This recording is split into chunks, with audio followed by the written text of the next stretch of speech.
Hello everyone, कैसा सभी लोग। उम्मीद करता हूं सभी लोग बहुत अच्छे होंगे। Welcome back to the channel. और यहां से शुरुआत होती है हमारे टर्म 2 के साइंस के लेक्चर्स की। हाँ, अब बहुत सारे बच्चे बोल रहे थे भैया लेट हो गया, थोड़ा सा लेट हो गया, पर कोई बात नहीं। यहां पर एक सरप्राइज में तुमको लेक्चर स्टार्ट करने से पहले ही दे देता हूं कि मैंने जब तुमको बोला था कि यूट्यूब पर लेक्चर्स आएंगे, बहुत कड़क लेक्चर्स आएंगे, ठीक है, और टर्म 2 में हम और तबाही मचाएंगे, तो इसका यह मतलब था कि यहां पर अब तुमको ना सिर्फ साइंस और सोशल पर मैथ्स, इंग्लिश, हिंदी और कंप्यूटर एप्लीकेशन भी देखने को मिलने वाला है। ठीक है, तो यहां पर तुम्हारी 10th के जितने भी सब्जेक्ट्स है, हर चीज की प्रिपरेशन यहां से होने वाली है, इस चैनल से होने वाली है। ठीक है, तो ये मैंने भैया लेक्चर स्टार्ट करने से पहले एक छोटा सा अनाउंसमेंट तुम्हारे सामने कर दिया। और इसी के साथ साथ एक और छोटी सी चीज, दिस सो कांग्रेचुलेशंस एवरीवन। ठीक है, हमारा जो प्ले बटन है वो फाइनली आ चुका है पढ़ ले 10th का। ठीक है, एंड ये हमारा सेकंड प्ले बटन है। अथर्व पुराणिक वाला फर्स्ट प्ले बटन था, ये सेकंड प्ले बटन है। और जस्ट पढ़ ले जो हमारा 9 का चैनल है उसका भी एक प्ले बटन अभी आने वाला है। So congratulations to all of you. ठीक है, और क्योंकि ये सबका प्ले बटन है यार, ठीक है, बस बटन एक है पर इसमें इमोशंस 1,50,000 है। ठीक है कि नहीं।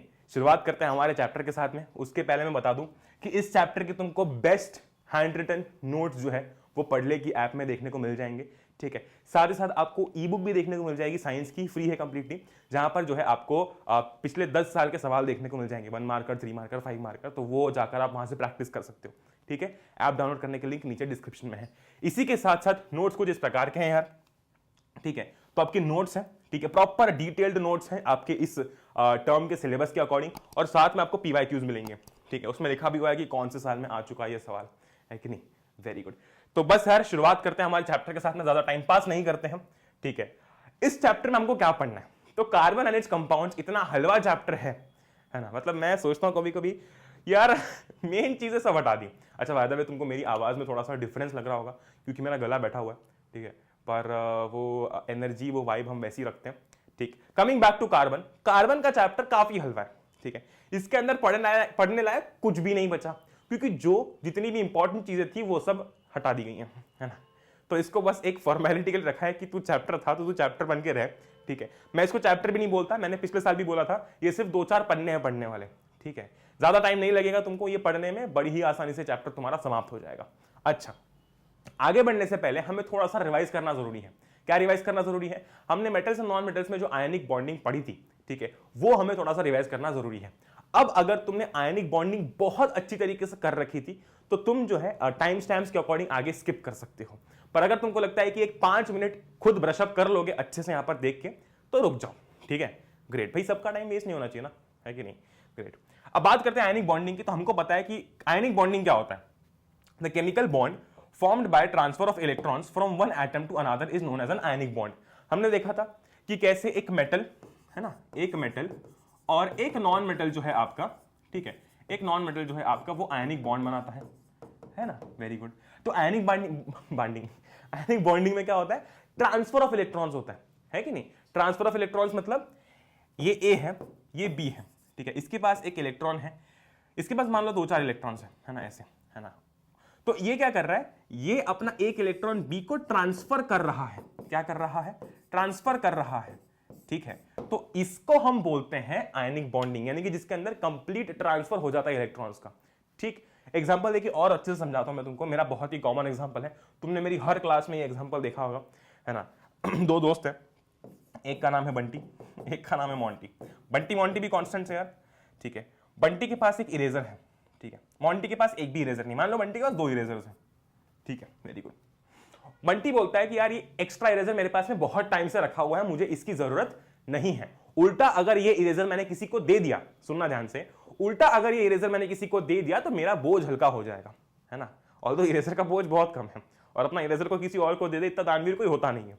ठीक है, पर फिर भी मान लेते हैं कि उसने दे दिया, है ना। मोंटी के पास में एक भी इरेजर नहीं है, तो बंटी ने बोला एक काम कर यार मोंटी, तू मेरा एक इरेजर अपने पास रख ले, ठीक है, और मुझे वापस मत करना। यानी कि मैं अपना एक इरेजर तुझे ट्रांसफर कर देता हूं। ठीक, तो यहां पर क्या हुआ? एक इरेजर बंटी से मोंटी की तरफ चले गया, अब वो मोंटी के पास ही रहेगा, ट्रांसफर हो गया। लेकिन एक दूसरा केस भी हो सकता है, दूसरा केस ये हो सकता है, ठीक है। अच्छा, ये केस मैं तुमको आगे बताता हूं क्योंकि वो आगे ही समझ में आएगा। तो हमने देख रखा था यार कैसे NaCl ये आपका मेटल है, ये आपका नॉन मेटल है, इन दोनों के बीच में किस तरीके से जो है वो आयनिक बॉन्डिंग बनी थी, है ना। ये हमारे पास में लास्ट लेक्चर में टेबल भी था, ठीक, वेरी गुड। हमने देखा था कि मेटल्स जो होते हैं, मतलब मेटल्स नॉन मेटल्स में मेटल जो होते हैं इनकी टेंडेंसी होती है टू लूज, है ना, टेंडेंसी टू गिव, ठीक है। वही जो आपके नॉन मेटल्स होते हैं इनकी टेंडेंसी होती है टू गेन, है ना, वेरी गुड। तो सीन ऐसा होता है कि मेटल्स जनरली इलेक्ट्रॉन्स ट्रांसफर करते हैं, डोनेट करते हैं, ठीक है, और non metals electrons generally accept करते हैं। इसका कारण हम देख चुके हैं कि ये आपके अलग अलग मेटल्स हैं, इतने आपके ये सारे मेटल्स हैं, और ये इनका एटॉमिक नंबर है, ये इनका इलेक्ट्रॉनिक कॉन्फ़िगरेशन है ना। बहुत ईजी है, बहुत ईजी है, दिमाग लगाने की जरूरत ही नहीं है, ठीक है। एक चीज मैं तुमको बताता हूं, इलेक्ट्रॉनिक कॉन्फ़िगरेशन में हमेशा एक चीज ध्यान रखना कि जो आउटर मोस्ट शेल है, ठीक है, उसमें अगर 1, 2 या 3 इलेक्ट्रॉन्स आ रहे हैं, ठीक है, ऐसा अगर कोई भी एलिमेंट है जिसके आउटर मोस्ट शेल में 1, 2 या 3 इलेक्ट्रॉन्स आ रहे होते हैं, अभी तक 10th क्लास में तुम तो इतना ही समझोगे तुम, ठीक है, तो इसकी जनरली टेंडेंसी होती है लूज करने की, गिव करने की, ठीक है, वेरी गुड। क्यों, देखो जरा ध्यान से, बात करते हैं सोडियम की, है ना। और जनरली सारे मेटल्स तुम देखोगे, सारे मेटल्स के आउटर मोस्ट शेल में 1, 2 या 3 ही इलेक्ट्रॉन्स है। जैसे कि सोडियम है, इसके आउटर मोस्ट शेल में 1 इलेक्ट्रॉन है। आउटर मोस्ट शेल मतलब क्या, सबसे बाहर वाला शेल, है ना, ग्रेट। मैग्नीशियम के केस में देखो आउटर मोस्ट शेल ये है ना, तो इसके आउटर मोस्ट शेल, मैग्नीशियम के आउटर मोस्ट शेल में कितने इलेक्ट्रॉन्स है, 2। फिर एल्यूमिनियम के केस में देखो 3, है ना।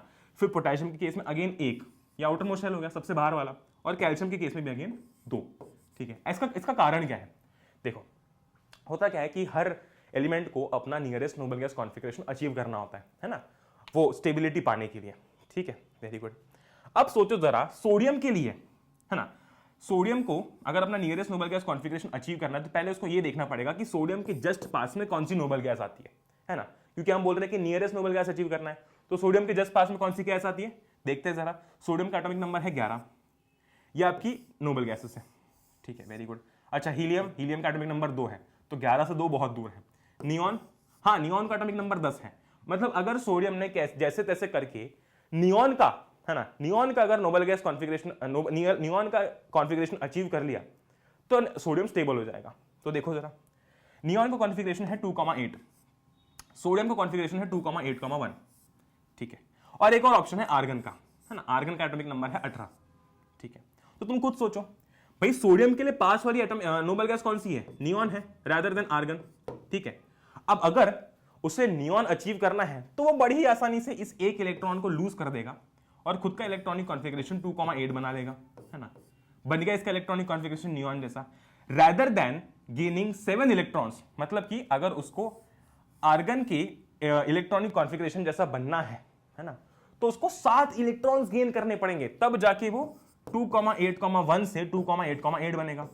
तो तुम खुद सोचो, दिमाग लगाओ भाई, उसके लिए ज्यादा आसान ये है ना कि वो एक इलेक्ट्रॉन को लूज कर दे, ठीक है, रादर देन गेनिंग 7 इलेक्ट्रॉन्स, है कि नहीं, बहुत बढ़िया, ठीक है, बहुत बढ़िया।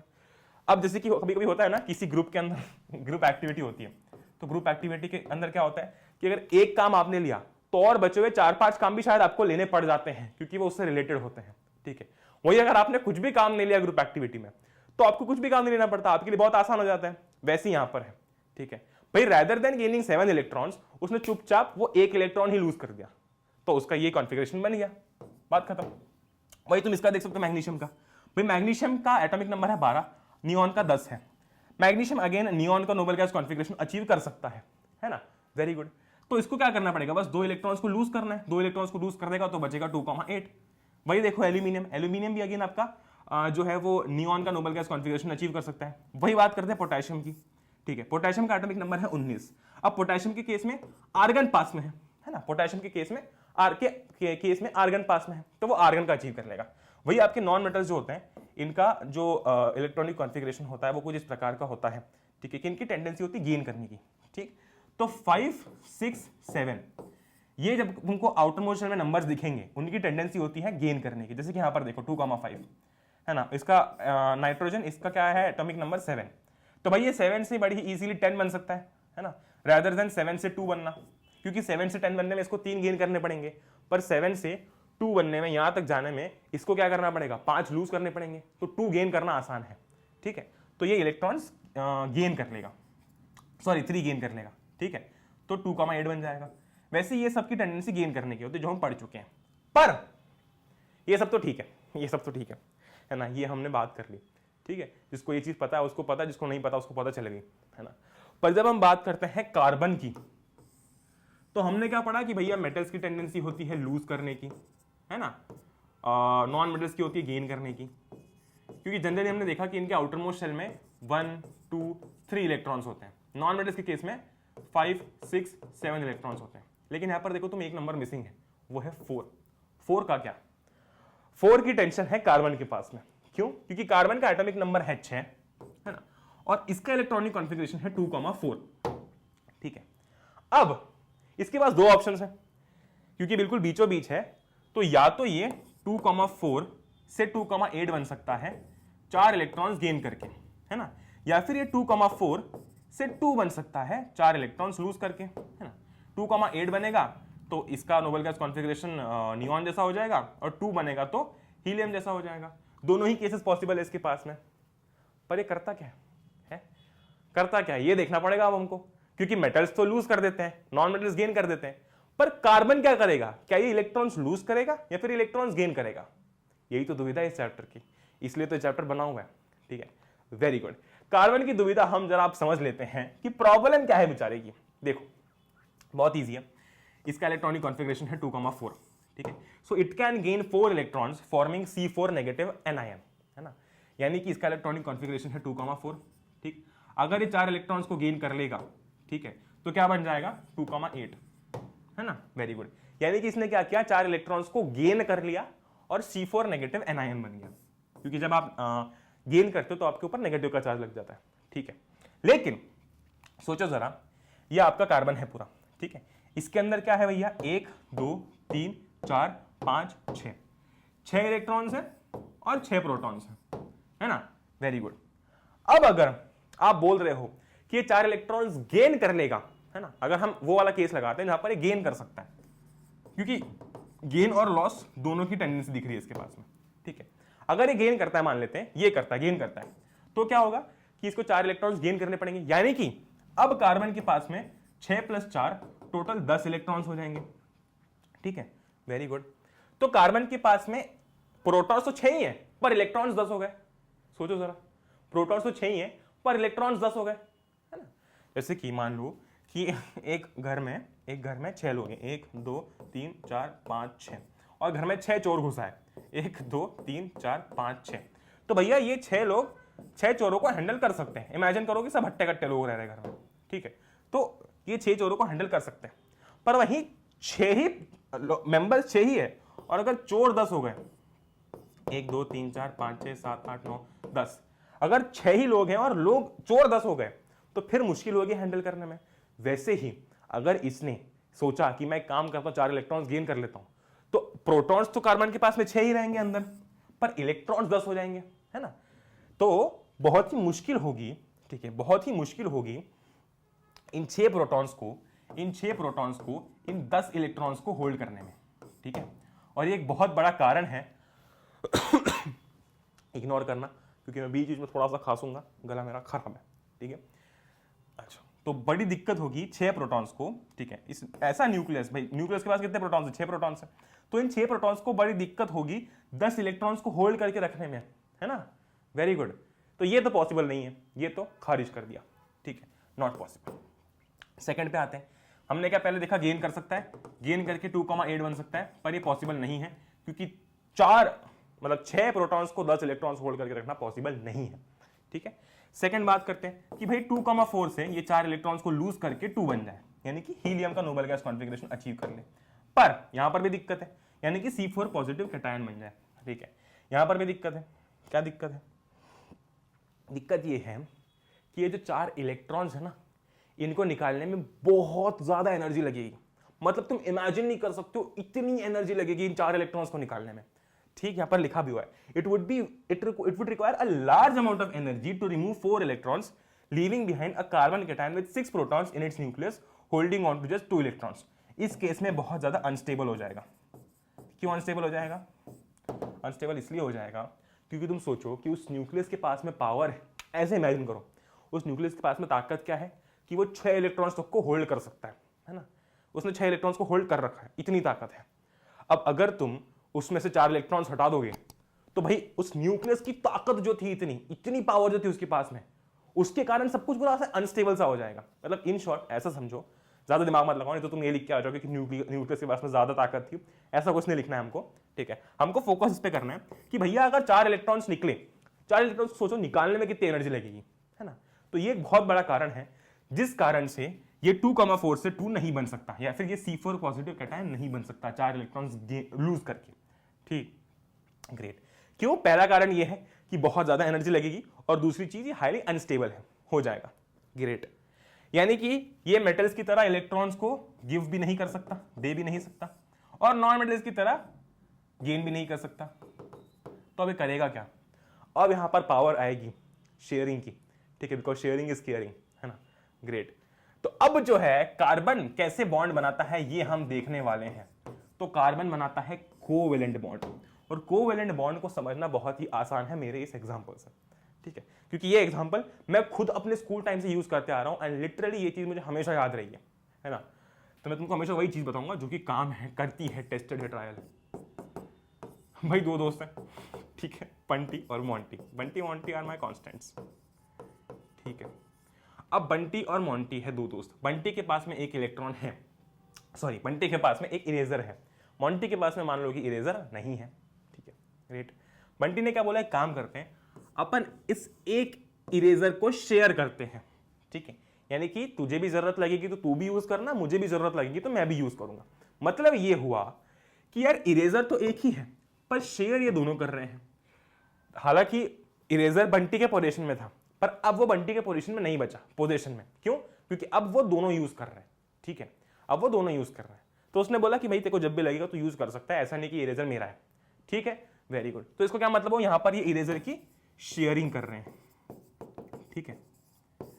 वैसे ही कोवेलेंट बॉन्डिंग के अंदर क्या होता है, I am so sorry, please ignore. A covalent bond is a chemical bond in which pairs of electrons are shared between 2 atoms, ठीक है। ये एक एटम है ना, ये दूसरा एटम है, ठीक है। यहां पर 1 2 3 4, ठीक है। तो यहां पर इन दोनों के बीच में ये A है मान लो और ये B है, तो इन दोनों के बीच में कॉमन जगह कौन सी, ये वाली, क्योंकि ये इस सर्कल में भी आ रही है ना, और ये इस सर्कल में भी आ रही है,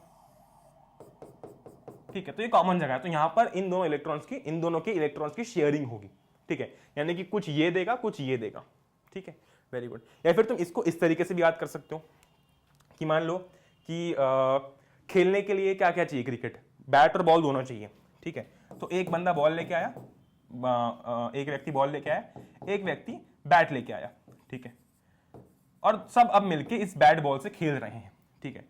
तो दोनों हैंड इन हैंड चल रहे हैं, मतलब बैट और बॉल दोनों की जरूरत है। वैसे ही इसके इलेक्ट्रॉन शेयर करने की और इसके इलेक्ट्रॉन शेयर करने की दोनों की जरूरत है, तभी जाके दोनों का काम हो पाएगा, है ना, ग्रेट। आगे बढ़ते हैं। अब यार अलग अलग टाइप के बॉन्ड्स होते हैं, ठीक है।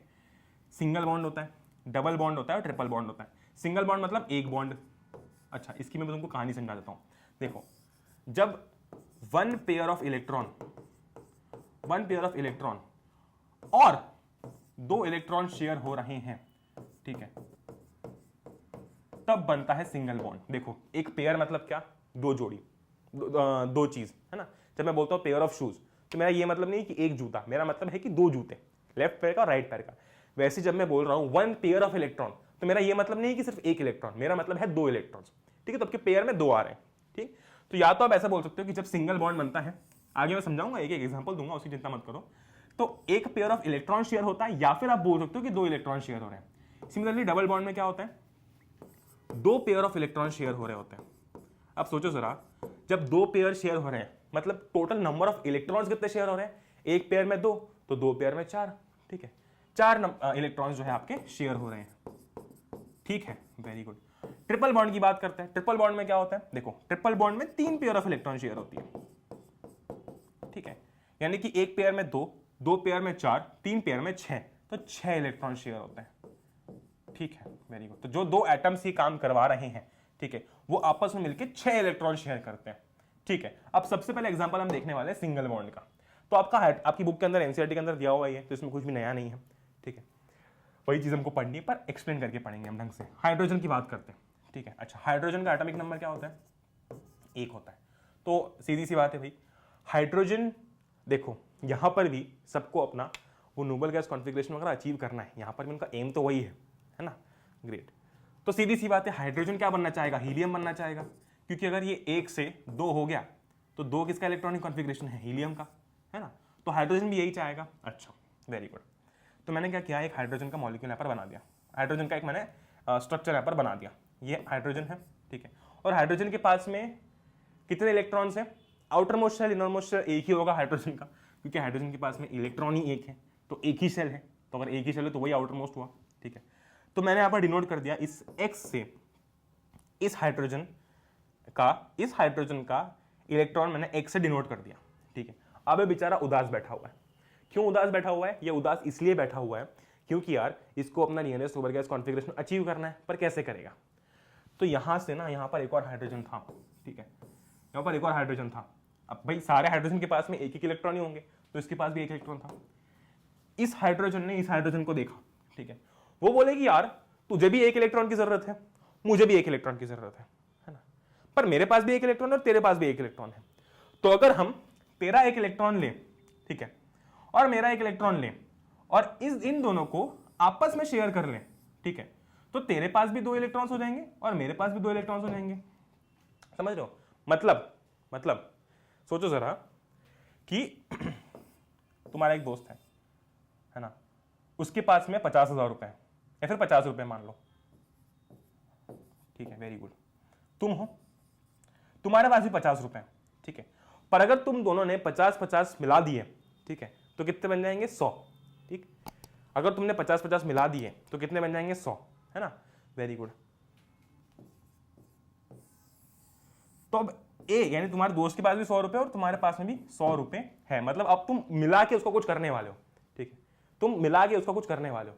वैसे ही मान लो कि अगर मेरे पास एक क्रिकेट बॉल है, ठीक है, वेरी गुड, और अगर मेरे दोस्त के पास एक क्रिकेट बॉल है, हम दोनों ने क्या किया, दोस्ती तो हमारी थी ऑलरेडी, हम दोनों ने क्या किया कि अब वो दोनों बॉल साथ में रखी, तो उसकी मेरी एक क्रिकेट बॉल, इसकी एक क्रिकेट बॉल, तो यहां पर हमने बात कर ली ऐसे शेयरिंग की। वैसे यार अब देखो यहां पर ये हाइड्रोजन है, वहां पर वो वाला हाइड्रोजन है, तो वो हाइड्रोजन इसके पास आया, बोला कि एक काम करते हैं हम शेयरिंग करते हैं इलेक्ट्रॉन्स की, जिससे कि हम दोनों का काम हो जाएगा, ठीक है। तो ये जो मैं रेड से ड्रॉ कर रहा हूं ये दूसरा वाला हाइड्रोजन है, ठीक है, वेरी गुड। तो इसने अपना एक इलेक्ट्रॉन दिया, वही इस हाइड्रोजन ने अपना एक इलेक्ट्रॉन दिया, ठीक है, और इस तरीके से शेयर किया कि ये इसका भी इलेक्ट्रॉन ऐसी जगह पर हो कि भैया दोनों ही शेयर कर पाए, दोनों ही यूज कर पाए, है ना। ग्रेट। तो ये देखो अगर तुम ब्लैक सर्कल में भी देखोगे तो ब्लैक सर्कल में भी ये 2 इलेक्ट्रॉन्स आ रहे हैं और इस रेड सर्कल में भी ये 2 इलेक्ट्रॉन्स आ रहे हैं, तो हमको स्ट्रक्चर इस तरीके से बनाना होता है, ठीक है, वेरी गुड। तो अब इसके पास भी 2 इलेक्ट्रॉन्स होगा, इसके पास भी 2 इलेक्ट्रॉन्स होगा, है कि नहीं। अब यहां पर देखो इन दोनों के बीच में 2 इलेक्ट्रॉन शेयर हुए हैं, यानी कि एक पेयर शेयर हुई है, यानी कि सिंगल बॉन्ड, ठीक है, वेरी गुड। क्या होगा? सिंगल बॉन्ड होगा। तो हाइड्रोजन और हाइड्रोजन के बीच में सिंगल बॉन्ड लग जाएगा, ठीक। ये सिंपल सा खेल है ना। तो हमें फोकस करना है आउटर मोस्ट शेल के इलेक्ट्रॉन्स पर चूंकि यहां पर हाइड्रोजन के केस में आउटर मोस्ट इनर मोस्ट एक ही बात है, तो हमने यहां पर बन लिया, ठीक है। अभी आगे तुमको पता चलेगा। और बात करते हैं हम लोग ऑक्सीजन की, ये गलत लिखा हुआ है, दिस इज 8, ठीक है। ऑक्सीजन की बात करते हैं कि वो ऑक्सीजन में बेसिकली डबल बॉन्ड होता है, ऑक्सीजन मॉलिक्यूल में तुमको डबल बॉन्ड दिखेगा, तो वो कैसे होता है वो हम देखते हैं। पहली बात तो ये है कि ऑक्सीजन को यहाँ पर लेकर आओ, ये मैंने ऑक्सीजन लिखा, इसके अराउंड मैंने एक सर्कल बनाया, ठीक है, स्ट्रक्चर बनाने के लिए मैं सब कर रहा हूँ। इसका इलेक्ट्रॉनिक कॉन्फ़िगरेशन क्या हो जाएगा? 2,6 हो जाएगा। क्या हो जाएगा? 2,6 हो जाएगा, है कि नहीं, very good. Outermost shell में कितने इलेक्ट्रॉन्स है ऑक्सीजन के? 6 इलेक्ट्रॉन्स हैं, तो मैं यहाँ पर चुपचाप 6 इलेक्ट्रॉन्स ड्रॉ करूंगा क्योंकि मुझे करने पड़ेंगे। 1 2 ठीक है, 3 4 ठीक है, वेरी गुड, और 5 6, ठीक। तो ये इस ऑक्सीजन के आउटर मोस्ट शेल के 6 इलेक्ट्रॉन्स हो गए, है कि नहीं, वेरी गुड। पर इसको चाहिए तो 8 इलेक्ट्रॉन्स, है ना। अब ये इसका स्ट्रक्चर कैसे बनता है वो देखते हैं। इधर एक और ऑक्सीजन था, है ना, इधर एक और ऑक्सीजन था, ठीक है।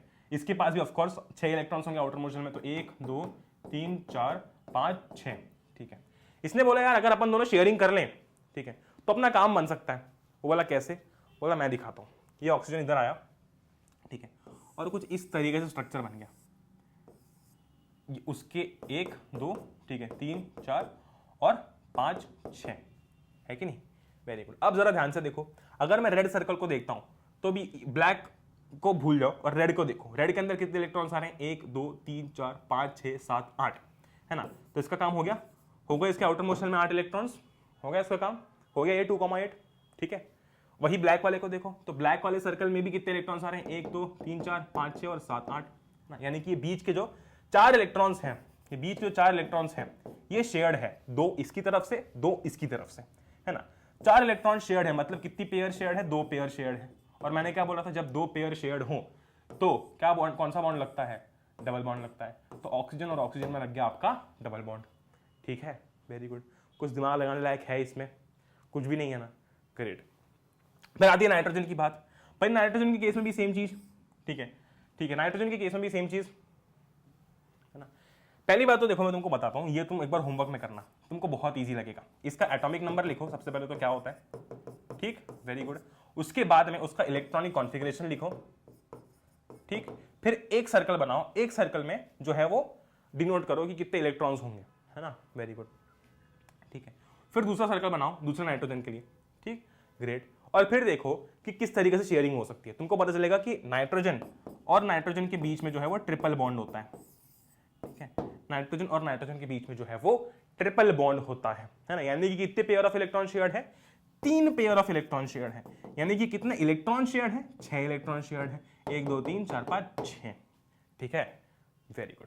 आया मजे, है ना, बहुत बढ़िया। तो ये हमारी बात हो गई कोवेलेंट बॉन्डिंग की। अब हम आगे बढ़ते हैं, क्योंकि ये चैप्टर कार्बन को लेकर है तो हमें वापस से कार्बन पर आना बहुत जरूरी है। हम समझने वाले हैं कार्बन का वर्सेटाइल नेचर, ठीक है। जैसे हर इंसान का अपना अपना नेचर होता है, कोई गुस्से वाला होता है, कोई शांत होता है, कोई बहुत ही एक्साइटेड होता है, ठीक है, कोई बहुत ही एंथुजियास्टिक होता है। वैसे ही यार हम बात करने वाले हैं कि कार्बन का नेचर कैसा है, ठीक है। कार्बन का वर्सेटाइल नेचर है बहुत, मतलब बहुत, हम बोलते हैं ना वर्सेटाइल डांसर, यानी कि हर डांस फॉर्म कर सकता है अच्छी तरीके से। वैसे ही कार्बन भी ना बहुत सारे कारनामे कर सकता है। देखो पहली बात तो है कैटिनेशन, बहुत सही चीज है ये। Carbon has the unique ability to form bond with other atoms of carbon giving rise to large molecules, यानी कि ये और कार्बन एटम्स के साथ में बॉन्ड बना सकता है, ठीक है। Carbon has the unique ability to form bond with other atoms of carbon giving rise to large molecules, this property is called catenation, ठीक है। दीज कंपाउंड्स में have long chains of carbon, यानी कि ये कार्बन है, इस carbon ने दूसरे कार्बन के साथ बॉन्ड बनाया, फिर इसने उसके साथ बनाया, फिर उसने उसके साथ बनाया, फिर उसने उसके साथ बनाया। तो ऐसी लंबी चेन जो है, ठीक है, ऐसी लॉन्ग चेन जो है कार्बन बना सकता है। कार्बन के अंदर ये प्रॉपर्टी होती है, it has the ability to form chains with form bond with other carbon atoms, मतलब वो खुद कार्बन है और दूसरा कार्बन है, कार्बन तो कार्बन ही होता है, तो वो दूसरे कार्बन एटम्स के साथ में जो है वो बॉन्ड बना सकता है, ठीक है, great, giving rise to long chains of carbon. अच्छा, अब चेन जो है वो ऐसी लॉन्ग भी हो सकती है, ऐसी ब्रांच्ड भी हो सकती है, कैसी, ठीक है, ऐसी ब्रांच भी हो सकती है। ब्रांच मतलब क्या भाई, हमने देख रखा है पेड़ होता है, ट्री, ट्री की ऐसी ब्रांचेस होती हैं, है ना, ऐसी ब्रांचेस होती है, ड्राइंग इग्नोर करना मेरी, ऐसी ब्रांचेस होती है। वैसे देखो ये कार्बन की चेन है, इसकी एक ब्रांच निकली हुई है, ठीक है, इसकी ऐसी एक ब्रांच निकली हुई है। ये कार्बन की चेन है, देखो ये कार्बन की चेन है ना, इसकी नीचे ब्रांच निकली हुई है, तो ब्रांच चेन हो गई, है कि नहीं, वेरी गुड। उसके बाद में साइक्लिक चेन भी हो सकती है, साइक्लिक मतलब ऐसी, ऐसी साइक्लिक चेन भी हो सकती है ना, वेरी गुड, ठीक है। तो हमने क्या देख लिया कि भैया कार्बन के पास में अच्छी खासी एबिलिटी है दूसरे कार्बन एटम के साथ में बॉन्ड बनाने की, और ये लंबी चेन बना सकता है, ब्रांच चेन बना सकता है, साइक्लिक चेन बना सकता है, कुछ भी बना सकता है, ठीक है, वेरी गुड। ऑफ कार्बन और even carbon atoms arrange in rings, मतलब रिंग के फॉर्म में ऐसे, है ना, वेरी गुड, ऐसे रिंग के फॉर्म में वगैरह वो बना सकता है, ठीक है, great. Compounds of carbon which are linked by only single bonds between the carbon atoms are called saturated compounds. मतलब खैर ये चीज आगे जाके और काम की थी, पर वो पोर्शन डिलीट कर दिया, पर ये चीज समझ लेना कि कार्बन कार्बन के बीच में अगर सिंगल बॉन्ड है तो इसको हम सैचुरेटेड कंपाउंड बोलते हैं। क्या बोलते हैं? सैचुरेटेड कंपाउंड बोलते हैं।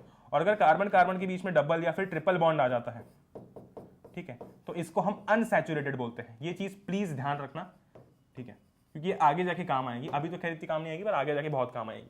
तो कार्बन के बीच में अगर सिंगल बॉन्ड है कार्बन कार्बन के बीच में, तो बेसिकली उससे सैचुरेटेड बोलेंगे, और अगर डबल ट्रिपल बॉन्ड है तो अनसैचुरेटेड बोलेंगे। ग्रेट। नेक्स्ट प्रॉपर्टी है टेट्रावैलेंसी। टेट्रावैलेंसी हम अभी देख कर ही आए हैं। देखो कार्बन क्या है ना, टेट्रावैलेंट है, मतलब उसकी वैलेंसी 4 है। 4 है मतलब देखो 2,4, ठीक है, बचते कितने यहाँ पर 4, क्योंकि 2,8 होना है तो 4 बचते हैं यहाँ पर, है कि नहीं। ग्रेट, मतलब खैर वैलेंसी उसकी 4 है कि ये 4 बॉन्ड्स बना सकता है ना। जैसे कि ये हमारा कार्बन है, ठीक है, तो ये 1 2 3 4, इसकी वैलेंसी 4 होती है, इसलिए 4 बॉन्ड्स बना सकता है, ठीक है। It can form 4 covalent bonds with not only other atoms but other carbon atoms as well. मतलब सिर्फ ऐसा नहीं है कि ये किसी दूसरे जैसे कि हाइड्रोजन के साथ में बना सकता है, ऐसा नहीं है, ये अपने कार्बन एटम्स के साथ में भी बॉन्ड्स बना सकता है। जैसे कि यहां पर तुम देख सकते हो कार्बन और हाइड्रोजन के बीच में, खैर वो समझाता हूं मैं तुमको आगे, पर ऐसा नहीं है कि सिर्फ किसी दूसरे एटम के साथ में, दूसरे एलिमेंट के साथ में बॉन्ड बनाएगा, खुद के साथ, खुद कार्बन के साथ भी वो बॉन्ड बना सकता है, ठीक है। जैसे कि मैंने बताया ये कार्बन कार्बन ने बॉन्ड बना लिया, ठीक है, very good. So this is called tetravalency of carbon. It is a unique property of carbon as it forms very strong covalent bonds which makes carbon compounds exceptionally stable in nature. देखो ये खासियत सिर्फ carbon में पाई जाती है, क्योंकि carbon जो है ना वो बहुत स्ट्रॉन्ग कोवेलेंट बॉन्ड्स बनाता है, ठीक है। और वो स्ट्रॉन्ग कोवेलेंट बॉन्ड से देखो, जैसे कि अगर कोई बहुत ही स्ट्रॉन्ग ब्रिज है ना, बहुत ही स्ट्रॉन्ग कंस्ट्रक्शन कर रखा है उसका, तो वो ब्रिज बहुत ही स्टेबल होगा। ऐसे नहीं होगा कि बहुत सारी गाड़ियां निकल गई तो हिलने लग गया, है ना। वैसे ही कार्बन के केस में भी होता है कि ये जो बॉन्ड्स बनाता है ना, कोवेलेंट बॉन्ड्स, ये इतने स्ट्रांग होते हैं कि वो जो आपके कंपाउंड्स बन रहे होते हैं, वो कार्बन के जो कंपाउंड्स बनते हैं वो एक्सेप्शनली स्टेबल होते हैं, ठीक है, very good. The ability of carbon to form covalent bonds with other carbon atoms is called catenation. ये तो हमने देख लिया, ठीक है, वेरी गुड। तो ये देखो यहाँ पर जरा आगे चलते हैं, उसके पहले मैं समझा दूं, जैसे कि कार्बन है ना, ये कार्बन के पास में 4 वैलेंसी है, 1 2 3 और 4, ठीक है, वेरी गुड। अब ठीक है, अब कार्बन की चारों वैलेंसी सेटिस्फाई होती है। जैसे कि यहां पर एक हाइड्रोजन आ गया, यहां पर एक हाइड्रोजन आ गया, यहां पर एक हाइड्रोजन आ गया और यहां पर एक हाइड्रोजन आ गया। किस तरीके से है वो देखो, मैं तुमको समझाता हूं, यहां पर समझाता हूं, ठीक है। ये कार्बन है ना, ये कार्बन है, ठीक है, ग्रेट। कार्बन के पास में आउटर मोशन में कितने इलेक्ट्रॉन्स है, 4 इलेक्ट्रॉन्स है ना 2,4। तो मैंने क्या बोला था, आउटर मोस्ट शेल के इलेक्ट्रॉन्स को आपको ड्रॉ करना है, 1 2 3 4, ठीक है। यहां पर थे 4 हाइड्रोजन्स, ये पहला हाइड्रोजन। अच्छा, तुम इलेक्ट्रॉन्स को डॉट से भी डिनोट कर सकते हो, क्रॉस से भी डिनोट कर सकते हो, किसी से भी कर सकते हो, ठीक है। यहां पर अलग साइड पर थे 4 इलेक्ट्रॉन्स, ये 1 ये 2 ये 3 और ये 4, ठीक है। इस कार्बन ने बोला यार कि अगर तुम मेरे साथ बॉन्ड बनाते हो तो तुम्हारा भी काम हो जाएगा, मेरा भी काम हो जाएगा। इसने बोला कैसे, इन्होंने बोला कैसे, तो इसने बोला आओ, ठीक है। एक हाइड्रोजन इधर आ गया, ठीक है। ये हाइड्रोजन इस प्रकार आया इधर कि ये तो एक क्रॉस मतलब कार्बन का इलेक्ट्रॉन और डॉट मतलब इसका इलेक्ट्रॉन, ठीक है, वेरी गुड, ग्रेट। फिर यहां पर आया, ठीक है, फिर जो है वो ऐसा एक बना देता हूं मैं, ठीक है। फिर यहां पर आया, ठीक है, वेरी गुड। तो ये एक खुद का है ना, और ये एक जो है वो, एक सेकेंड इधर बनेगा, सो सॉरी, ठीक है, सो सॉरी, हाँ ये एक डॉट खुद का और क्रॉस जो है वो कार्बन का। फिर एक इधर आ गया इस प्रकार, डॉट खुद का क्रॉस उसका, और एक इधर आ गया इस प्रकार कि क्रॉस उसका डॉट उसका। अब देखो जरा, सिर्फ कार्बन वाली रिंग देखो, है ना, सिर्फ कार्बन वाली रिंग देखो, ये कितने इलेक्ट्रॉन्स हो गए अंदर, 1 2 3 4 5 6 7 8। तो कार्बन का काम तो हो गया, है ना, कार्बन के पास में 8 इलेक्ट्रॉन्स आउटर मोशन में आ गए, है ना, ग्रेट। हाइड्रोजन का देखते हैं, क्या हाइड्रोजन का काम हुआ है। ये हाइड्रोजन अलग कलर से ड्रॉ करता हूं मैं, ब्लू से करता हूं। ये हाइड्रोजन हो गया, है ना। हाइड्रोजन को कितने चाहिए थे, 2 इलेक्ट्रॉन्स चाहिए थे, एक खुद के पास था, तो एक खुद का एक कार्बन का हो गया, इसके पास में 2, इसके पास भी 2 हो गए, इसके पास भी 2 हो गए और इसके पास भी 2 हो गए। तो कार्बन को तो काम हो ही गया, इन हाइड्रोजन का भी काम हो गया। तो ये कंपाउंड क्या बना, CH4, एक कार्बन 4 हाइड्रोजन, ठीक है, वेरी गुड। और इसको भी आपको अगर इस फॉर्मेट में नहीं ड्रॉ करना है तो आप ऐसे लिख सकते हो, C 1 2 3 4, ऊपर H, इधर H, इधर H और इधर H, तो ये हो गया आपका CH4 मीथेन, ठीक है, ग्रेट। तो इस तरीके से ये स्ट्रक्चर बनते हैं, है कि नहीं, ग्रेट। अब हम बात करने वाले हैं कार्बन के एलोट्रोप्स की, यानी कि आपका जो कार्बन है ना, बड़ी मस्त चीज है। The element carbon occurs in different forms in nature. मतलब जैसे धूम 3 में कैसा था, धूम 2 में कैसा था, हाँ, ऋतिक रोशन के अलग अलग रूप थे, हाँ, अलग अलग फॉर्म्स थे उसके, वैसे यहाँ पर भी जो है वो कार्बन के अलग अलग फॉर्म्स होते हैं। कार्बन नेचर में अलग अलग फॉर्म्स में पाया जाता है, ठीक है, जिसमें से 3 हम पढ़ते हैं। एक है ग्रेफाइट, ओके, सो सॉरी, एक है ग्रेफाइट, दूसरा है आपका डायमंड और तीसरा है आपका बकमिंस्टर फुलरीन, ठीक है। इन तीनों के बारे में हम लोग पढ़ने वाले हैं। तो सबसे पहले बात करते हैं डायमंड की। बेसिकली डायमंड जो है, डायमंड के अंदर क्या होता है कि हर एक कार्बन एटम बाकी 4 कार्बन एटम से जो है वो बॉन्डेड होता है। जैसे कि यहां पर देखो, ये एक कार्बन एटम है, ठीक है, तो ये एक कार्बन एटम है, ये एक कार्बन एटम है, ये एक कार्बन एटम है, ये सब कार्बन एटम्स ही हैं, ठीक है। तो ध्यान से देखो जरा, ये जो बीच वाला कार्बन एटम है वो इससे भी बॉन्डेड है, इससे भी बॉन्डेड है, इससे भी बॉन्डेड है और इससे भी बॉन्डेड है। तो देखो एक कार्बन एटम, ये वाला कार्बन एटम 4 कार्बन एटम से जो है वो बॉन्डेड है ना।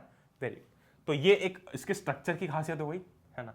अब चूंकि ये हर कार्बन एटम बाकी के 4 कार्बन एटम से बॉन्डेड होता है, तो सोचो कि कितना रिजिड स्ट्रक्चर बनेगा, है ना। इस कार्बन का मतलब इस डायमंड का कितना रिजिड स्ट्रक्चर बनेगा। तो हाँ बिल्कुल सही है। पहली बात तो डायमंड में ये चीज ध्यान रखनी है कि each carbon is bonded with 4 other carbon atoms, है ना। Very good. और दूसरी चीज, it forms a rigid 3D structure. तो हमने देख रखा है कि डायमंड का स्ट्रक्चर कितना खतरनाक रिजिड होता है, ठीक है। और इसीलिए यही कारण है कि diamond is the hardest substance known. हमने मेटल से नॉन मेटल में भी पढ़ा था कि ऑल्दो डायमंड एक नॉन मेटल है पर it is the hardest substance known, ठीक। ये बात हो गई हमारी डायमंड की। फिर बात करते हैं ग्रेफाइट की। ग्रेफाइट जो है इसमें तुम देख सकते हो कि in graphite each carbon atom is bonded to 3 other carbon atoms, है कि नहीं। ये देखो, ये आपका कार्बन एटम है, ये 1, 2 और 3, इन 3 कार्बन एटम्स में बॉन्डेड है, ठीक है। Very good. So each carbon atom is bonded to 3 other carbon atoms in the same plane, ठीक है। जिससे कि ये एक हेक्सागोनल एरे दे रहा है। ये देखो हेक्सागोनल एरे दे रहा है, 1, 2, 3, 4, 5, 6, है कि नहीं। Very good. So in graphite each carbon atom is bonded to other 3 carbon atoms giving a hexagonal array, है ना। Very good. अब प्रोनाउंसिएशन कभी कभी कुछ और भी हो सकता है, तुम बोल जाओगे भैया प्रोनाउंसिएशन गलत कर रहे हो। Graphite is also a very good conductor of electricity unlike other non metals. Although graphite is a non metal, पर बाकी नॉन मेटल्स की तरह ये ऐसा नहीं कि इलेक्ट्रिसिटी कंडक्ट नहीं करता है, बहुत ही अच्छा कंडक्टर इलेक्ट्रिसिटी का, ठीक है। फिर आता है आपका बकमिंस्टर फुलरीन, ठीक है। ये बड़ा प्यारा स्ट्रक्चर है। Fullerene forms another class of carbon allotropes. The first one to be identified was C60। ये C60 है, ठीक है। अब इसमें देखो जरा, इसकी शेप कैसी दिख रही है हमें, फुटबॉल जैसी दिख रही है। शेप कैसी दिख रही है, फुटबॉल जैसी दिख रही है कि नहीं। ध्यान से देखो यहां पर तुम्हें 5 मेंबर, ये रिंग्स हैं, ये एक रिंग है, ये दूसरी रिंग है, तीसरी रिंग है, चौथी रिंग है। ये सारी रिंग्स बना बना के एक वो बकमिंस्टर फुलरीन का वो बना हुआ है स्ट्रक्चर, है ना। ध्यान से देखो, इसके अंदर ना 5 मेंबर्ड रिंग्स भी है और 6 मेंबर्ड रिंग्स भी है। ये देखो 1, 2, 3, 4, 5, 6, 1, 2, 3, 4, 5, 6, ये एक 6 मेंबर्ड रिंग है ना। अलग कलर से देख लेते हैं भैया वाली, 1, 2, 3, 4, 5, 6, ये एक 6 मेंबर्ड रिंग है ना। Very good. और वही अगर मैं बात करता हूं इसकी, ये देखो साइड वाला, 1, 2, 3, 4, 5, ये एक 5 मेंबर्ड रिंग है। ये कैसी रिंग है, ये एक 5 मेंबर्ड रिंग है, ये एक 6 मेंबर्ड रिंग है, ठीक है। तो ऐसी स्ट्रक्चर के अंदर 20 6 मेंबर्ड रिंग्स हैं, ठीक है।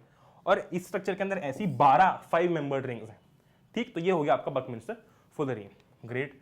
आगे बढ़ते हैं। अब हम बात करने वाले क्लासिफिकेशन ऑफ हाइड्रोकार्बन। हाइड्रोकार्बन मतलब क्या, हाइड्रो मतलब हाइड्रोजन, कार्बन मतलब कार्बन। तो कार्बन और हाइड्रोजन के जो कंपाउंड्स हैं उनका यहाँ पर क्लासिफिकेशन दिया गया है। खैर इस पर इतना फोकस करने की जरूरत नहीं, हमको फोकस इन पर करना है अल्केन्स, अल्कीन्स और अल्काइन पर, ठीक है। तो आगे चलते हैं, ठीक है। Very good. आगे चलने से पहले हमें समझना है होमोलोगस सीरीज के बारे में, क्योंकि हमारे टॉपिक्स के अंदर है ही है, ज्यादा कुछ है ही नहीं, है ना। ग्रेट। होमोलोगस सीरीज की जब हम बात करते हैं तो होमोलोगस सीरीज होता क्या है। अच्छा, सबको एपी पता है, अरिथमेटिक प्रोग्रेशन। नहीं पता होगा तो अभी तुम पढ़ रहे होगे एपी क्या चीज होती है। एपी मतलब ऐसा होता है ना कि एक कॉमन नंबर जो अब हर पिछले नंबर में अगर ऐड करोगे तो आपको नेक्स्ट नंबर मिलते जाएगा। जैसे कि मान लो कि आपके पास में है 3, अगर आप 3 में 2 ऐड करोगे तो आपको 5 मिल जाएगा। 5 में फिर से 2 ऐड करोगे तो 7 मिल जाएगा। 7 में फिर से 2 ऐड करोगे तो 9 मिल जाएगा। तो आप क्या कर रहे हो कि एक सीरीज बना रहे हो जिसमें सेम ही नंबर को बार बार ऐड किए जा रहे हो। होमोलोगस सीरीज भी सेम चीज, पर यहां पर देखो 3 एक अलग नंबर है, 5 एक अलग नंबर है, 7 एक अलग नंबर है, 9 एक अलग नंबर है। वैसे ही होता है होमोलोगस सीरीज के अंदर। क्या होता है कि अब सेम, ठीक है, series in which compound same general formula but different structure formula occur in immediate succession. यानी कि आप एक कोई पर्टिकुलर चीज ऐड कर रहे हो पिछले स्ट्रक्चर में जिससे आपको नया स्ट्रक्चर मिल रहा है, ठीक है। ठीक है, अब वो तुमको एग्जांपल से समझ में आएगा, ऐसे समझ में नहीं आएगा। पर ये समझो कि इसके अंदर हमको 3 टाइप के जो है वो हाइड्रोकार्बन के बारे में पढ़ना है। पहला है अल्कीन्स, ठीक है, जिसमें कार्बन और हाइड्रोजन के पास कार्बन और मतलब जिसके अंदर सिर्फ सिंगल बॉन्ड होता है, ये समझो, तो फिर कंफ्यूज हो जाओगे। इसके अंदर सिर्फ और सिर्फ सिंगल बॉन्ड होता है, ठीक है। जब हम बात करते हैं अल्कीन्स की, तो अल्कीन्स के अंदर डबल बॉन्ड होता है और अल्काइंस के अंदर जो है वो ट्रिपल बॉन्ड होता है। वो कैसे, वो भी हम समझते हैं। आ जाओ, मजेदार चीज है, ठीक है। तो बेसिकली आगे बढ़ने से पहले मैं तुमको बता दूं कि ये कुछ यहां पर प्रीफिक्सेस लिखे हुए हैं, यानी कि अगर सिंगल कार्बन की बात हो रही है तो हम मिथ लगाएंगे आगे, ठीक है। 2 कार्बन की बात हो रही है तो इथ लगाएंगे आगे, 3 कार्बन की बात हो रही है तो प्रोप लगाएंगे, 4 कार्बन की बात हो रही है तो ब्यूट लगाएंगे। जैसे कि अगर मैं बात कर रहा हूं अल्केन की, ठीक है, और अगर मैं बोलता हूं कि अल्केन में एक ऐसा स्ट्रक्चर है जिसके अंदर 4 कार्बन हैं, तो मैं क्या बोलूंगा, 4 कार्बन मतलब क्या, ब्यूट, ठीक। और मैं बात कर रहा हूं अल्केन की, तो ये एन जो है ये आगे लग जाएगा, तो 4 कार्बन वाला स्ट्रक्चर क्या बन जाएगा, ब्यूटेन बन जाएगा। वैसे ही अगर मैं बोल रहा हूं कि एक 2 कार्बन वाला स्ट्रक्चर है, 2 कार्बन वाला स्ट्रक्चर है अल्कीन के अंदर, ठीक है, 2 कार्बन वाला स्ट्रक्चर है अल्कीन के अंदर, तो क्या होगा, प्रीफिक्स यही रहेंगे हमेशा, बस आपके जो सफिक्स हैं जो बाद में लगते हैं वो चेंज होते जाएंगे, ठीक है। तो अगर अल्कीन के केस में मुझे बोलना है तो क्या होगा, अगर 2 कार्बन है तो भाई इथ लग जाएगा क्योंकि 2 कार्बन का इथ होता है, और आखिरी में ईन लग जाएगा क्योंकि हम अल्कीन की बात कर रहे हैं। वही अगर हम बात कर रहे होते हैं अल्केन के अंदर 2 कार्बन वाले स्ट्रक्चर की, तो उसका नाम होता इथ एन, ठीक है। तो अल्केन में अगर 2 कार्बन वाला स्ट्रक्चर है तो इथेन, अल्कीन में अगर 2 कार्बन वाला स्ट्रक्चर है तो इथीन, ठीक है।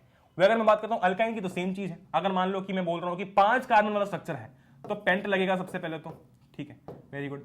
और आखिरी में क्या लग जाएगा, आइन।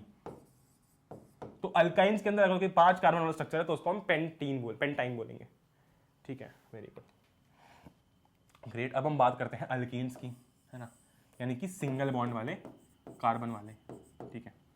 अच्छा, तो सबसे पहला कंपाउंड हमारा, सबसे पहले हम क्या करेंगे, शुरुआत करेंगे नंबर ऑफ कार्बन एटम्स से। तो जिस स्ट्रक्चर में 1 कार्बन एटम है ना, उसका नाम क्या होगा, उस कंपाउंड का नाम क्या है, उसका नाम है मीथेन, ठीक है। क्यों, क्योंकि एक के लिए आप मिथ यूज करते हो, देखो जरा, ठीक है। और अल्केन्स की बात हो रही है तो आगे एन लगा दोगे, ठीक है, वेरी गुड। तो 1 कार्बन, ठीक है, और ये हाइड्रोकार्बन है, तो इसमें देखो सीधी सी बात है, 1 कार्बन है, ठीक है, 1 कार्बन है। अब 1 कार्बन की कितनी वैलेंसी होगी, 4, 1 2 3 और 4। जहां पर भी तुमको दिख रहा है जगह खाली, वहां पर हाइड्रोजन लगा दो, तो 1 2 3 4। क्योंकि हम यहाँ पर हाइड्रोकार्बन की बात कर रहे हैं तो हम हाइड्रोजन और कार्बन की कंपाउंड की बात कर रहे हैं, ठीक है। यहाँ पर कार्बन है, इसकी 4 वैलेंसी हो गई, ठीक है, 1 2 3 4 हाइड्रोजन लग गए। तो इस स्ट्रक्चर में 1 कार्बन है और 4 हाइड्रोजन है, ठीक है। तो इसका नाम क्या है, मीथेन है ना, वेरी गुड। ये रहा इसका स्ट्रक्चर, ठीक है, ये रहा इसका स्ट्रक्चर। वही मैंने बताया था, ये देखो, ये जो मैंने समझाया था ना यहाँ पर, ये वही चीज है, पर अब बार बार हम ये स्ट्रक्चर नहीं ड्रॉ करते बैठते, हम सीधा डंडी लगा के काम खत्म करते हैं, सिंगल बॉन्ड डबल बॉन्ड बताने के लिए। तो देखो हर कार्बन और हाइड्रोजन के बीच में सिंगल बॉन्ड है, देखो 2 इलेक्ट्रॉन शेयर्ड है, तो 1 2 3 4, तो वही चीज हमने यहां पर की है ना, 4 बॉन्ड लगा दिए, 1 2 3 4, ये बन गया आपका CH4। अच्छा, अब ऐसे स्ट्रक्चर की बात करते हैं जिसमें 2 कार्बन एटम्स हैं, ठीक है, 1 और 2, ठीक है। अच्छा, उसका नाम क्या होगा, इथेन होगा। स्ट्रक्चर कैसा होगा, देखो जरा, 2 कार्बन है, तो पहली बात तो इनकी 4 वैलेंसी होगी, तो 1 2 3 4, 1 2 3 और यही 4, ठीक है। अच्छा, तो इस कार्बन के लिए 1 वैलेंसी तो इस कार्बन ने पूरी कर दी यहां पर जुड़ के, वैसे ही इस कार्बन के लिए 1 वैलेंसी इस कार्बन ने पूरी कर दी यहां पर जुड़ के, तो ये डंडी इन दोनों के बीच में कॉमन है। बची हुई जगहों पर हाइड्रोजन लगा दो, वेरी गुड। कितने कार्बन है, 2 कार्बन है। कितने हाइड्रोजन है, 1 2 3 4 5 6 हाइड्रोजन है।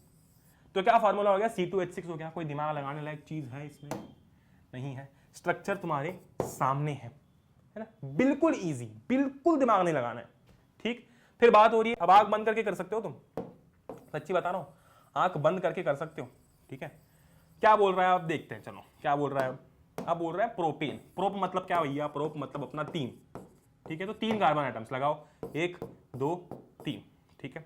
और बची हुई डंडियां लगा दो, तो 1 2 3 चौथी ये है, 1 2 तीसरी ये, चौथी ये है, 1 2 3 चौथी ये है, ठीक है, वेरी गुड।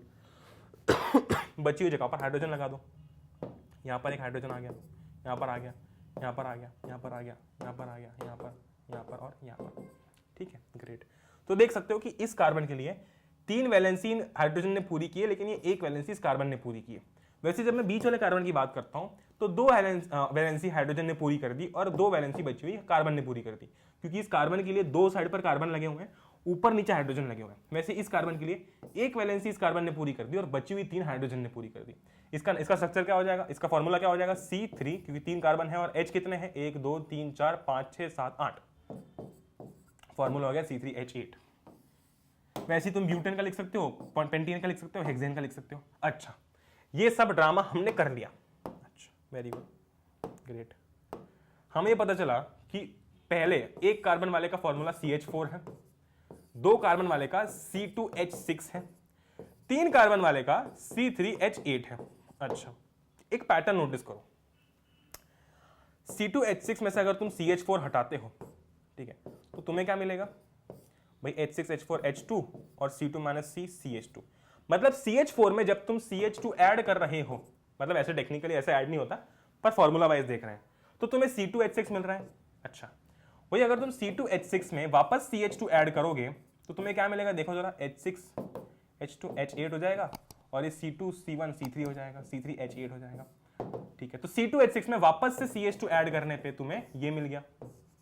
यानी कि यहां पर तुम देख सकते हो कि एक पर्टिकुलर मतलब अगले फॉर्मूला और पिछले फॉर्मूला में एक पर्टिकुलर चीज का डिफरेंस है, वो है CH2, है ना, वो है CH2। ठीक, तो इन अल्केन्स का एक जनरल फॉर्मूला होता है ना, इन अल्केन्स का एक जनरल फॉर्मूला होता है। ठीक है, और वो जनरल फॉर्मूला होता है CnH2n+2। इसीलिए कहा गया था, देखो, इसलिए कहा गया था कि उन होमोलोगस सीरीज में ऐसे कंपाउंड होते हैं जिनका जनरल फॉर्मूला सेम होता है। बता दो कैसे। अब यहाँ पर तुम n की जगह 1 पुट करो, मतलब कि एक कार्बन है ना, मतलब कि मान लो कि अगर एक कार्बन वाला कोई आपका आप स्ट्रक्चर लिख रहे हो तो n = 1 पुट करोगे तो क्या आंसर आएगा, देखो, C, n की जगह आ जाएगा 1 तो ये C रहेगा, H 2 × 1 1 2 × 1 + 2 यानी कि हो जाएगा आपका 2 + 1 2 और 2 × 1 4 हो जाएगा। तो यहाँ पर आ गया आपका CH4। यानी कि इस फॉर्मूला से आप अल्केन्स के सारे स्ट्रक्चर या फिर सारे फॉर्मूलाज निकाल सकते हो। मान लो कि आप कोई ऐसा स्ट्रक्चर जिसमें 2 कार्बन है, इसमें 2 कार्बन है, तो आपने क्या किया, n की जगह 2 पुट कर दिया। n की जगह 2 पुट करने में क्या होगा, C2 और ये 2n+2, इसमें 2 पुट कर दिया तो 2 × 2 + 2 यानी कि हो जाएगा आपका 6। तो यहाँ पर लगा दिया h के आगे 6, यह आ गया आपके पास में इथेन का फॉर्मूला। ठीक है, फिर अगर मान लो कि 3 कार्बन वाला है तो मैंने क्या किया, n की जगह 3 पुट कर दिया। ठीक है, तो क्या हो जाएगा, C3, है ना, C3 हो जाएगा और 2n+2 यानी कि 2 × 3 + 2 यानी कि 8 हो जाएगा, C3H8। तो ये जनरल फॉर्मूला से आप अल्केन के सारे स्ट्रक्चर, सारे फॉर्मूलाज निकाल सकते हो। और इसीलिए यहां पर लिखा गया था कि ऐसे कंपाउंड जिसके अंदर सेम जनरल फॉर्मूला होता है ना, जनरल फॉर्मूला तो सेम है सभी के लिए, देखो, पर स्ट्रक्चर फॉर्मूला सबका अलग अलग होता है ना। ये देखो, इसका स्ट्रक्चर ऐसा है तो इसका स्ट्रक्चर ऐसा है, तो इसका स्ट्रक्चर ऐसा है तो इसका स्ट्रक्चर ऐसा है। सेम जनरल फॉर्मूला है पर डिफरेंट स्ट्रक्चरल फॉर्मूला है। ठीक है, वेरी गुड। ये होगा आपकी अल्केन्स की बात। सेम केस है अल्कीन्स के साथ में। ठीक है, पर अल्कीन्स की शुरुआत जो है वो आपके अल्कीन्स, बेसिकली अल्कीन्स का होता क्या सिस्टम में दिखाता हूं तुमको। अल्कीन्स के अंदर पहली बात तो डबल बॉन्ड होता है कार्बन के बीच में, इन कार्बन। ठीक है, वेरी गुड। एक छोटा सा होमवर्क मैं तुमको दूंगा, एक स्ट्रक्चर मैं तुमको बता रहा हूँ, बाकी स्ट्रक्चर तुम खुद एक बार नेट पे जाके देखोगे। ठीक है, जिससे तुमको आइडिया लगेगा कि कैसे बनते हैं। ठीक है, छोटा सा होमवर्क है 5 मिनट का, है ना। कार्बन कार्बन के बीच में डबल बॉन्ड, है ना, तो इसलिए इसकी शुरुआत 2 से होती है, क्योंकि कार्बन हाइड्रोजन के साथ डबल बॉन्ड नहीं बना सकता। तुम बोलो कि भैया ऐसा बन जाए, नहीं, कार्बन हाइड्रोजन के साथ डबल बॉन्ड नहीं बना सकता है। तो अगर डबल बॉन्ड बनना है तो 2 कार्बन लगेंगे, और अगर 2 कार्बन लगेंगे तो शुरुआत इथीन से होगी, क्योंकि इथीन की मतलब इथ में 2 कार्बन होते हैं, है ना। ग्रेट, तो ये होगा आपका एक कार्बन, ये हो गया आपका दूसरा कार्बन, इन दोनों के बीच में डबल बॉन्ड। ठीक है, वेरी गुड। अब इस कार्बन के लिए 1 और 2 वैलेंसी तो यहीं पर सेटिस्फाई हो गई, बची कितनी, 1 और 2, यानी कि इस कार्बन के लिए, इस कार्बन की वैलेंसी क्या है, 4। ठीक है, 2 यहां पर सेटिस्फाई हो गई, 1 और 2 यहां पर आ जाएंगी। वैसे इस कार्बन के लिए 2 यहां पर सेटिस्फाई होगी, 1 और 2 यहां पर आ जाएगी, तो एक एच यहां लग जाएगा, एक एच यहां लग जाएगा, एक एच यहां लग जाएगा, फिर एक एच यहां लग जाएगा। अच्छा, ऐसा नहीं बनाना हो, ऐसा कर लो। ठीक है, बात एक ही है। वो स्ट्रक्चर का खेल तुमको बाद में पता चलेगा जब तुम 12th में आओगे, 11th में आओगे। ठीक है, ये बन गया आपका, इसका नाम क्या है, इथीन नाम है, इसका नाम क्या है, इथीन नाम है। ठीक है, और फॉर्मूला क्या है, देखो जरा, C2 2 कार्बन है, 4 हाइड्रोजन है, C2H4। वही देखो, जिसके अंदर 3 कार्बन होंगे उसका फॉर्मूला क्या है, C3H6। 4 कार्बन वाले का फॉर्मूला क्या है, C4H8। C3H6 और C2H4 में कितना फर्क है, CH2 का फर्क है। अगेन C3H6 और C4H8 में कितना फर्क है, CH2 का फर्क है। यानी कि यहां पर भी हर अगले फॉर्मूला के अंदर CH2 का फर्क आ रहा है। तो इसका भी एक जनरल फॉर्मूला होता है, क्या होता है, CnH2n। CnH2n। अब चूंकि इथीन की शुरुआत 2 से होती है, तो अब अगर आपको जिसके अंदर 2 कार्बन है ऐसा स्ट्रक्चर बनाना है, यानी कि इथीन बनाना है, तो क्या करोगे, या फिर फॉर्मूला लिखना तो क्या करोगे, इनकी जगह 2 पुट कर दोगे। यहां पर आ जाएगा आपका C2H2n मतलब 2 × 2 यानी कि 4। 3 कार्बन वाला लिखना है, n = 3 वाला लिखना है, तो क्या करोगे, C3H6 हो जाएगा, क्योंकि n की जगह 3 आ जाएगा, और 2n मतलब 2 × 3 6। 4 कार्बन वाला लिखना है तो C4H8। और यही सेम चीज होती है आपकी अल्काइंस के केस में।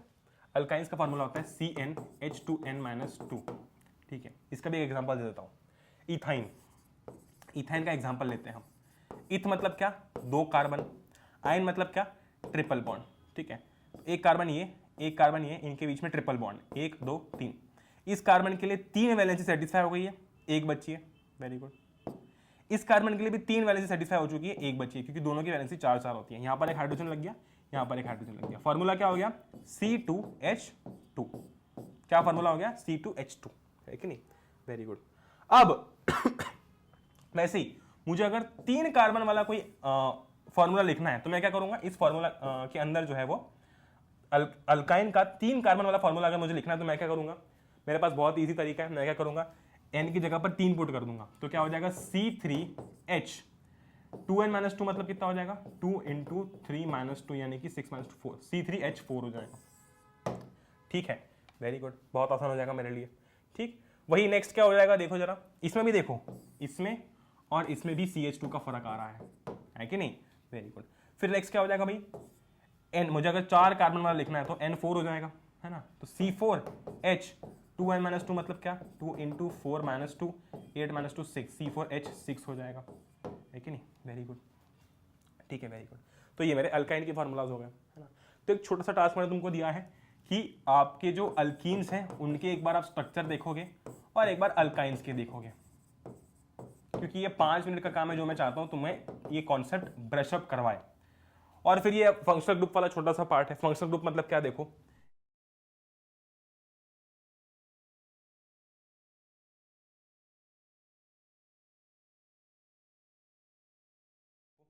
ये OH है, ठीक है, ये OH है, ये आपका एक फंक्शनल ग्रुप है। कौन सा फंक्शनल ग्रुप है मुझे नीचे कमेंट करके बताना, ठीक है, तुम्हारी बुक में दे रखा है, कौन सा है वो मुझे कमेंट करके बताना।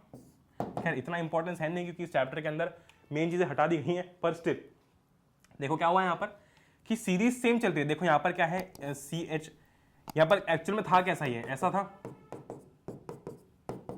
पर इस हाइड्रोजन को हटा के ये OH आ गया। वैसे यहाँ पर हाइड्रोजन को हटा के ये OH आ गया, तो सेम ही फंक्शनल ग्रुप पूरी सीरीज में लग रहा है ना। तो इसको हम फंक्शनल ग्रुप कहते हैं ना। अब वो खैर बहुत अलग टॉपिक है, पर ये फंक्शनल ग्रुप है जो कि इस हाइड्रोजन को हटा के आया है ना, ग्रेट। और वो सब में लग रहा है, देखो इस स्ट्रक्चर में भी लग रहा है, इसमें भी लग रहा है, ठीक है, इसमें भी लग रहा है ना। तुम देख सकते हो कि ये 1 कार्बन वाला स्ट्रक्चर है, 2 कार्बन वाला है, 3 कार्बन वाला है, पर सब में OH लगा हुआ है। तो इस पूरी सीरीज में OH लगा रहेगा फंक्शनल ग्रुप के केस में, ठीक। बस so with that being said हमारा चैप्टर जो है वो होता है समाप्त। 1 शॉट लेक्चर था, इसमें इंपॉर्टेंट चीजें मैंने तुमको सब कवर करवा दी हैं, जो भी इस चैप्टर के अंदर है। 1 शॉट में आपका सब कुछ इसमें आ गया है। एक बार यार NCERT जरूर पढ़ना, और NCERT पढ़ने के साथ साथ इसके नोट्स करना, क्योंकि सीन यही है कि इस चैप्टर के अंदर बहुत सारी चीजें डिलीट हुई हैं, तो बहुत सारे बच्चे कंफ्यूज रहते हैं हमेशा कि भैया PYQs में करे क्या। तो वो तुमको मिल जाएंगे, नोट्स में मिल जाएंगे, सब कुछ जाके पढ़ लेना।